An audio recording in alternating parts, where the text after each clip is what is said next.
BBC, and it doesn't seem that likely given the circumstances of your departure that you've described there, but if they were to make you an offer to return, would you accept it? What? So if the BBC... Oh, this is a hypothesis.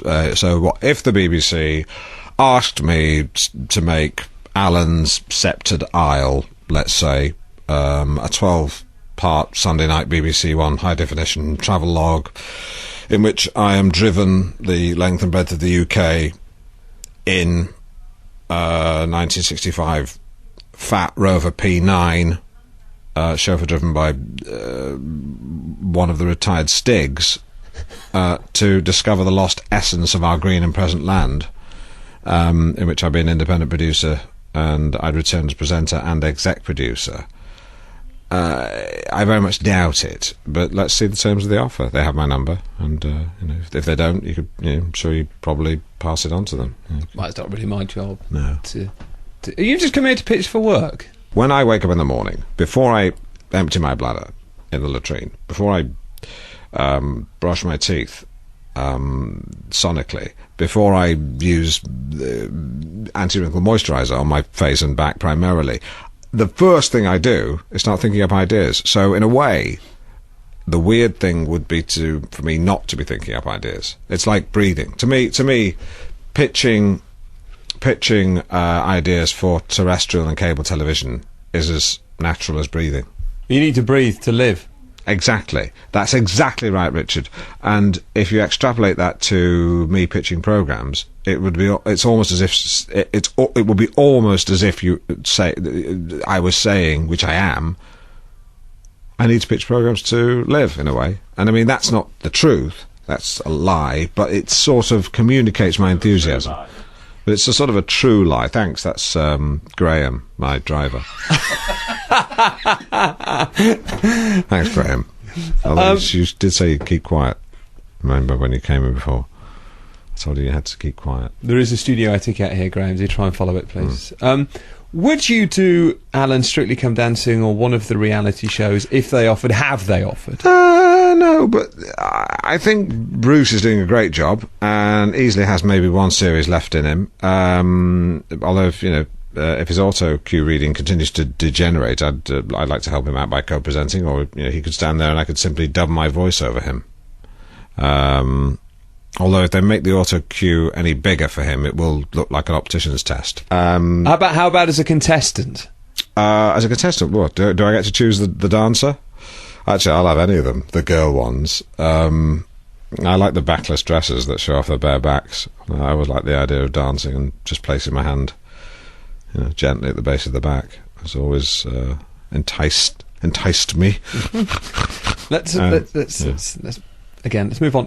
Let's talk about where you are now. You've gone from one-time TV talk show host to a mid-morning show on local radio with, correct me if I'm wrong, it's called North Norfolk Digital. Some people would see that as a downward trajectory. Yeah, it's not, because the great thing about a compact digital broadcasting setup is I employ... It's not. How's it not? There's my phone. Again, I refer you to the studio etiquette point I made a moment ago. Yeah, I'm just going to switch that off. So that's Eamon Holmes. It's furious. Sorry. It's nice to know that Eamon's listening, though. In what way is it not a downward trajectory? It's not, because in a compact digital setup, it's not. It's not, Richard. Because in a compact digital radio station, I enjoy complete editorial control, because I'm often the only person in the building, which means I have complete freedom of expression. But I also have to lock up when I leave. You're a famously inventive creator of new programme ideas. Cheers. Have you come up with any? You talked how you said earlier you need these to survive. Have you come up with any new ones recently? Yeah, I mean, sure. I got a couple for you now. Bacon and eggs. You, Richard Bacon, are placed in medieval stocks and pelted at very close range with eggs. Every 10th egg will be hard-boiled and is likely to inflict significant damage. Right. Another idea, Bringing Home the Bacon. That's a documentary which follows your convalescence after the head injuries you sustained in the filming of Egg and Bacon. Right, a sequel to Egg and Bacon. Yeah. Do you start with a pun and then try and work backwards, or do you start? I start with a concept and try to work backwards towards a pun. Yeah, is that the yes? There are two ideas. I remember. I'm not going to do either of them. Monkey tennis, that was one of yours, wasn't it? Because people often say, Alan, you have these ideas, but you have the kinds of ideas that channels simply aren't interested in, and monkey tennis is not a bad example of that. That makes me laugh my head off. Why? Richard, because monkey tennis was actually picked up and had a 2-year successful run in Taiwan and Laos. For a couple of years before it reached the end of its natural life, as unfortunately did some of the monkeys. But I'm pleased to say that the surviving ones were quickly and humanely destroyed. You seem to have had quite a few ups, but also many, many downs. Mm-hmm. What do you do to keep yourself, Alan, in good spirits? Generally, I will go for a long drive through the Norfolk Broads and sing along to the very best. Generally, I'll go for a long drive and sing along to the very, very best of Tears for Fears. Is that their greatest hits album? No, that was called the very best of Tears for Fears, but I didn't like the way... No, that was called the very best of Tears for Fears, but I didn't like The Way You Are or Woman in Chains, so I taped it onto a C90, minus these two tracks, and renamed it the very, very best of Tears for Fears. Or... Right. If I feel like a challenge, I'll have a bath and then kick out the plug, turn the taps on, and see if I can maintain the exact water level. It's like balancing the clutch in an old mini Metro. It's tricky at first, but these days I can usually find the bath's biting point within about 3 minutes. Yeah, or I might just retire to my room and lie down on my bed with my hands behind my head. Right, that one seems all right. Yeah. So just to clarify, when I lie down on my bed with my hands behind my head, I am lying on my back. Not my front. This is relaxation, not Abu Ghraib. Let me ask you just about a couple of sort of, if you like, more topical things. Or Guantanamo Bay. Yeah, I got that point. Guantanamo Bay. It's a shame what happened at Guantanamo Bay because it was necessary to use torture, or as I like to call it, enhanced interrogation techniques. It sort of besmirched what would otherwise have sounded like a rather attractive holiday destination. Mm. It was necessary torture, was it? Well, I mean... Only insofar as it's necessary to... I mean, really, people make a lot of fuss about this, but, you know, when I was a young boy, if I wanted to know where... let's say I wanted to play ping-pong, and my younger brother had hidden the ping-pong balls. I'd simply take his arm, twist it behind his back, and say, tell me where the ping-pong balls are. And if he didn't, I'd push the arm further until he cried out in pain, and eventually he'd tell me where the ping-pong balls are. Well, what's so very different between that and placing a wet cloth over a man's head while he's... placed at a reverse incline and then pouring water into his face so he thinks he's drowning, so he'll tell you where he's put a bomb? Nothing.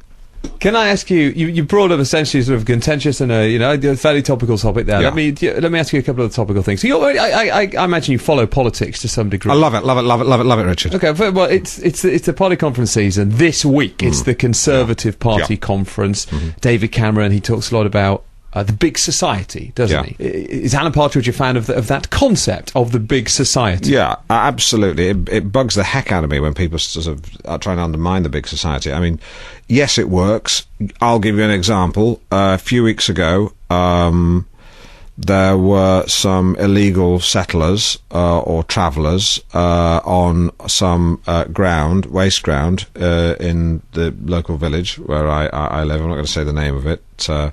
But the way the villagers came together to form effectively the big society that David Cameron's talking about. I'm talking about people from different backgrounds, landlords, businessmen, farmers, housewives.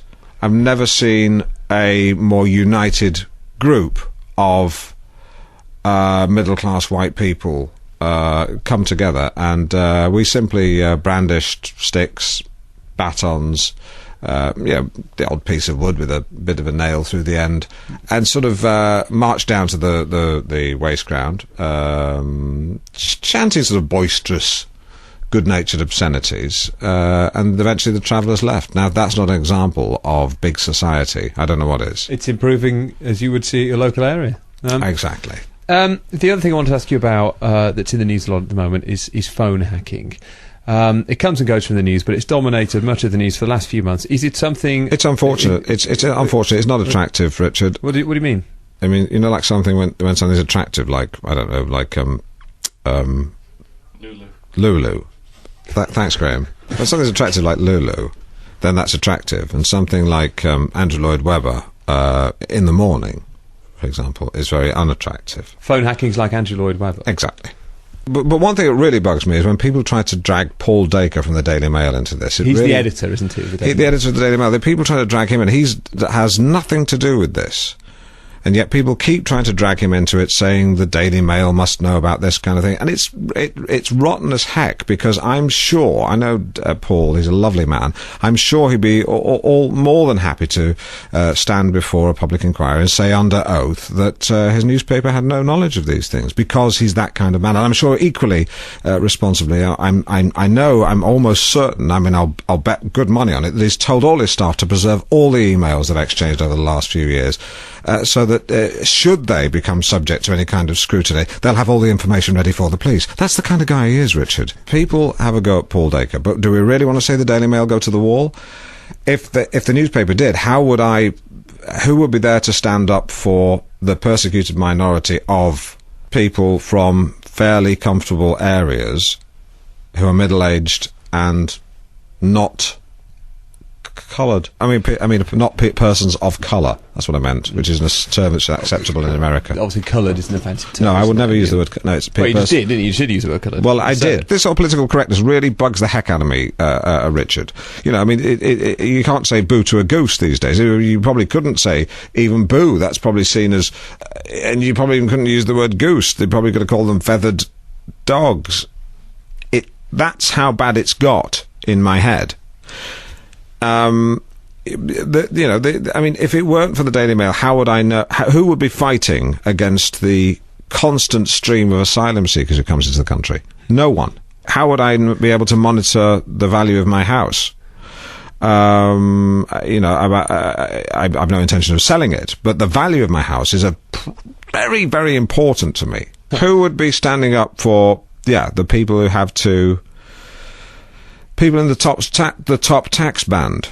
People go on about, Paul Dacre this, Paul Dacre that. He's a lovely man. So what if his newspaper has hired more private detectives to use in subterfuge than any other newspaper? What does that say? Nothing. It just says that they're pretty hard-working people who like to leave no stone unturned. People have a go at Paul Dacre for employing more private detectives than any other newspaper. How else are they supposed to get news unless they...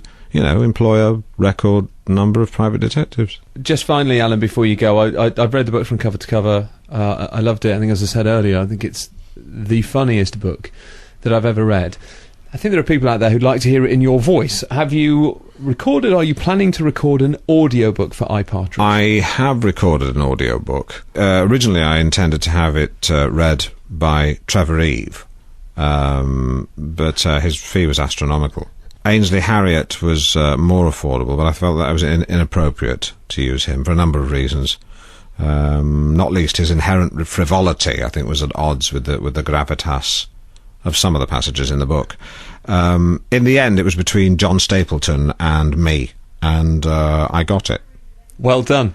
So it's So I mean, it does exist. I think it's being released now or imminently. Over 7 hours of me reading the book out loud. Alan Partridge, thank you. It's great to meet you. Thank you very much indeed. Thanks, Richard. I always enjoy you with my breakfast. What with your surname having a dual. The puns didn't work earlier, did they? So I wouldn't read. Okay. I wouldn't bother All right, revisiting them. Thank you. Well, that's it for the Alan Partridge interview.